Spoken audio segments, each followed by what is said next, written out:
உயிரில்லாத தேவராஜ் உடம்ப குளிப்பாட்டே இதோ இதோ இந்த இடத்துல படுக்க வச்சு புது துணி போட்டு மூடுவேன்.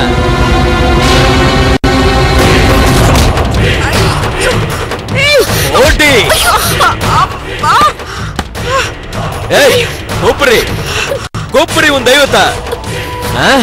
நடப்பதும் நடக்க இருப்பதும் நன்மைக்கேவா. இனி நடப்பதும் நடக்க இருப்பதும் விபத்துக்கேன்னு மாத்தி காட்டுற இந்த தோப்பியாஸ். இந்த தோப்பியாஸ்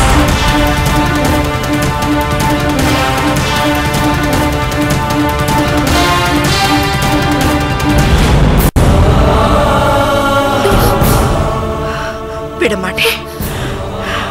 இதுக்கு பதில் எப்படி கொடுக்கணும்னு எனக்கு தெரியும். நான் விட மாட்டேன். நான் விட மாட்டேன்.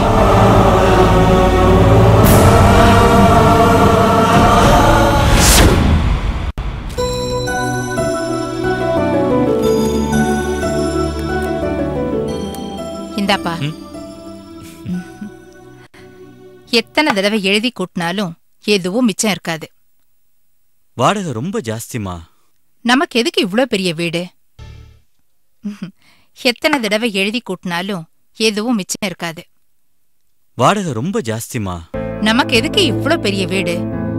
சின்னதா குறைச்ச வாடகைக்கு ஒரு வீடை பார்க்கலாம்ல. வாடகைக்கு பார்க்கறத விட லீஸு கிடைக்குமான்னு ட்ரை பண்ணிட்டு இருக்கேம்மா. ஏதோ ஒண்ணு சீக்கிரமா பாரு. இன்னொரு தடவை அந்த பொண்ணு இங்க வந்து சத்தம் போடுற மாதிரி எல்லாம் வச்சிராத.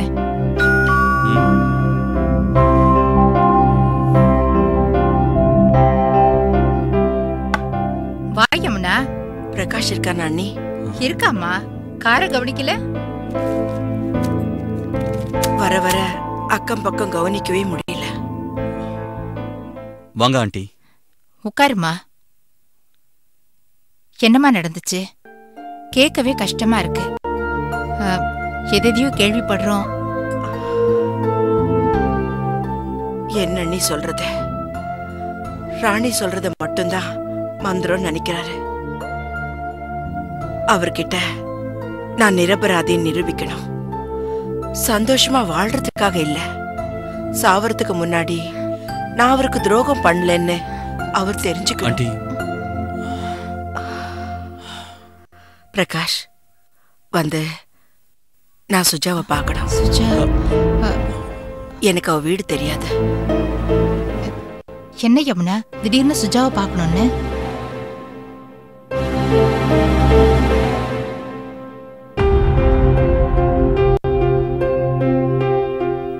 ஒண்ணு இல்ல அண்ணி, கல்யாணத்துக்கு பிறகு நான் அவளை பார்க்கவே இல்லையே. அவ இப்ப பழைய சுஜா இல்லம்மா. கல்யாணம் ஆயிட்டா எல்லா பொண்ணுங்களும் அப்படித்தான். பிரகாஷ், உனக்கு வேலை எதுவும் இல்லைன்னா என் கூட வர முடியுமா? நிச்சயமா வரேன் ஆண்டி. நீங்க பேசிட்டு இருங்க, நான் அதை வந்துடுறேன். குடிக்கிறதுக்கு ஏதாவது எடுத்துட்டு வரட்டா? வேண்டாம் அண்ணி, இப்பதான் சாப்பிட்டேன். கொஞ்ச நாளாவே ஒட்டுமொத்த குடும்பத்துக்கும் நேரம் சரியா இல்ல.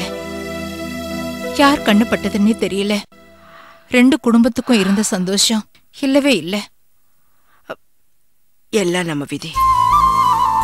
என்ன நடக்கணும்னு இருக்கோ அது நடக்கத்தானே செய்யும். எல்லாம் சரியாயிடும். போலாமா ஆண்டி? போலாம். யமுனா, போகும்போது இங்க வந்துட்டு போமா. நான் சாப்பாடு ரெடி பண்ணி வைக்கிறேன். வாங்க, நான் வந்துடுறேம்மா.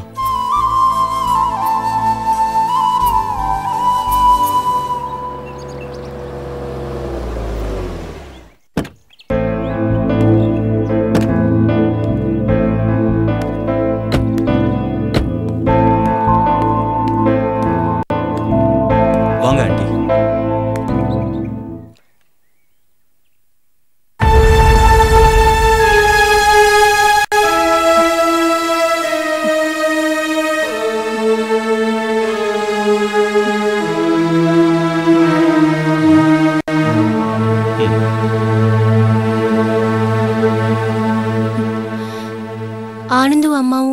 வெளியே போயிருக்காங்க. ஆண்டி வந்திருக்கிறது அவங்கள பார்க்க இல்ல, ஒன்ன பார்க்க. நீங்க வாங்க ஆண்டி. வீட்டுக்கு வர்றவங்கள வாங்கன்னு கூப்பிடுற மரியாதை கூட என் தங்கச்சிக்கு தெரியாது. ஏய், என்னன்னு கேளு. சுஜா, என் வீட்டுக்கு வந்த நீயும் ஆனந்தும் ஏமா என்ன பார்க்காம வந்துட்டீங்க? என்னடி கேட்டது புரியலையா? நான் யார் வீட்டுக்கும் போகல. என்னம்மா நீ பணப்பொட்டி எடுத்துக்கிட்டு ஆனந்த் வீட்டுக்கு வந்தப்போ நீயும் கூட இருந்த இல்ல? என்னடி முழிக்கிற? சொல்றி. பிரகாஷ், கோவப்படாத. ஏமா ஏன் அங்கிள் கிட்ட அப்படி சொன்ன? உங்ககிட்ட அத பத்தி எல்லாம் விளக்கமா சொல்லணுங்கிற அவசியம் எனக்கு இல்ல.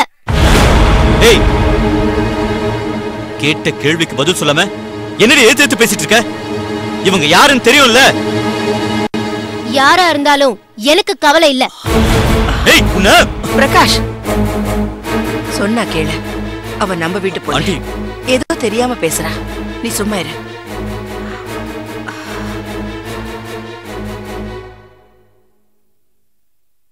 சுஜா, நீ சொன்ன பொய்னால என் வாழ்க்கை எழுந்துட்டேங்கிற வேதனை எனக்கு இல்ல. ஆனா 21 வருஷமா அவர் என் மேல வச்சிருந்த நம்பிக்கைய நான் இழந்துட்டேன். அது என்னால தாங்க முடியல.